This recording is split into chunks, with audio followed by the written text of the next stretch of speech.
My name is Dr. Robert Priebe. I am the creator of the vlog entitled Parks Are Like Icebergs, where I share 30 plus years of parks land use planning and park service operationalization, along with my recently completed PhD studies at the University of Alberta, looking at how parkland decision-making occurred in Edmonton in the 1960 to 210 period using institutional theory as a lens. Periodically, I will select things to talk about that are in the press, in the public eye, and this is one of those. So this is the third of three where I'm talking about the old Strathcona public realm strategy. The first one was released on the 20th of March, 2023. The second one on the 21st of March, 2023. This one is kind of a summative piece where basically I have looked at the old Strathcona public realm strategy and said, okay, and this one is going to say, I want to elevate the discussion a little bit to hopefully inform either the public or the administrators or both as they move forward with the strategy. So with that in mind, I think the strategy as written has some really promising opportunities. I would suggest to you at the end of the day, where we're at with it right now is a clash between three institutions. There is an economic land development institution that loves to get land for development. This is one that is led by land developers. Urban Development Institute is their advocate in Edmonton. This is a group, these are a group of hardworking people that represent capital interests. What they're doing is quite acceptable. There's nothing wrong with what they're doing per se. But sometimes they may compete with other interests in the city. There's a second institution that is economic related, but it's more around the sustainable city kind of thinking. So sustainable city thinking today talks about things like more transit-oriented development as opposed to car-oriented development, more dense city development, reduction of ecological footprints of cities, and again, they are made up of both state and non-state actors, like the earlier one I talked about as well. But the sustainable city one also has groups like, this Sierra Clubs and North Saskatchewan Conservation Society and Edmonton Federation of Community Leagues. They're all, so there's there are a bunch of individuals and NGOs of various types that are involved in not to mention UDI, involved in sustainable city development and sustainable city development practices. So that's the second one.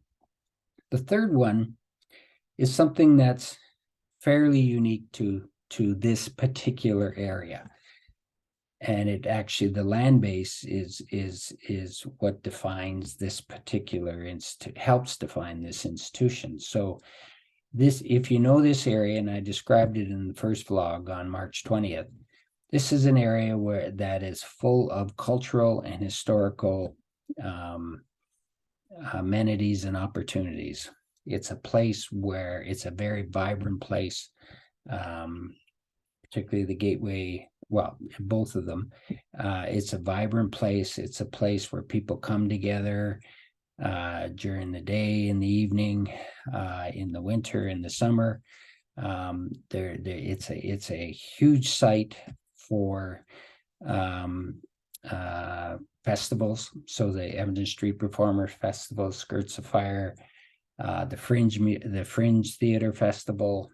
There's a whole long list of them that occur in this area that last multiple days, and it draws people from across the region. It draws people from different ages, cultures, incomes. So there's this cultural institution, and again, it's state and non-state actors, but this is one that has a substantial component of non-state actors that help operate the institution. So all the volunteers that run these various festivals are part of this cultural institution. There's a same for the Varscona Theater, the Strathcona Farmers Market. Now, not to say that these groups, that those entities might not have people that operate them that are paid, but there's a substantial volunteer component to many of the opportunities and activities that happened in this area. So you've got these three different institutions operating at the same time. And in this case, what's happening here is that the land base that the cultural institution relies on to produce its activities and opportunities and events is being threatened by these other two. So there's a push from the Sustainable City institution to have more dense development. So they're thinking of turning some of the parkland, some of the public space into housing lands, some of it parkland. And they've done this before. This is not a new thing to Edmonton. They're looking for more transit-oriented development, and there's a suggestion that they could get rid of the parking lots to foster, promote this whole notion that served the cultural institution along Gateway Boulevard. We could get rid of those parking lots, and then folks will have to rely on transit to get there because you won't be able to drive there. So you have, and the besides the fact that these are three different groups that compete, there are also three different groups have some common actors in them. So they're very porous generally. And there's a third part of this is they're not equal. So generally speaking, the economic ones have the power. That's true here, that's true everywhere, kind of thing. So the cultural institution that is led largely by, substantially by, and delivered substantially by community organizations and volunteers has less power than the other two. And it is that the land base that serves them that is in play in this strategy. So for me, I don't see this necessarily. I see the way the strategy is going, it seems to be a focus totally on the land base here. I think a broader view, and I've discussed it down below, a broader view could see the cultural institution to expand that will create more economic activity, that will promote and activate low density residential development lands in the area to turn that into more higher density development. And the benefit of that is that's the land use that is problematic in sustainable city planning talk these days. It's too low scale development. You need more dense development. So it's those lands that should be targeted. So, and you see my notes down below. Basically, I think if you expand the cultural institution and their activities and opportunities, it will activate the restaurants, it will activate residential development in the area. So I will leave you with that. And,